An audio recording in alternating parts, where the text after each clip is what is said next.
আসসালামু আলাইকুম। আরেকটা নতুন বিষয় নিয়ে আসলাম।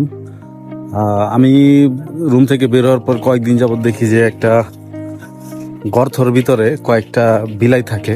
তো আমি ভাবলাম যে আপনাদের সাথে বিষয়টা শেয়ার করি। আর বিলাইগুলো যখন আমি দিনের বেলায় দেখি তখন দেখি যে বিলাইগুলা গর্তর ভিতরে ঢুকে থাকে, কারণ আপনারা জেনে থাকেন যে সৌদি আরবে অনেক গরম। তো যখন সন্ধ্যা হয় তখন দেখি সব বের হয়ে থাকে।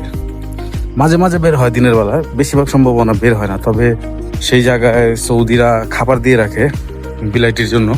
তো আমি প্রায় দেখি যে বিলাইগুলা মাঝে মাঝে বের হয়ে থাকে দিনের বেলা, যেহেতু অনেক তাপমাত্রা থাকে। তো এটার জন্য দিনের বেলা বেশিরভাগ ওই গর্তের ভিতরেই থাকে, যখন সন্ধ্যা হয় তখন বের হয়ে যায়। আমি আপনাদেরকে দেখাইতেছি জিনিসটা।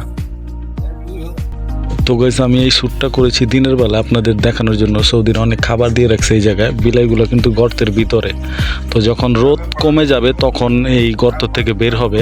আমি যে সন্ধ্যার সময় শ্যুট করছি, এই যে দেখতে পারতেছেন গর্ত থেকে বের হয়ে গেছে বিলাইগুলা।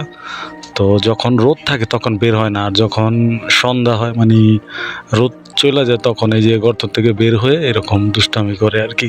তো আমি ভাবলাম যে দেখাই আপনাদেরকে।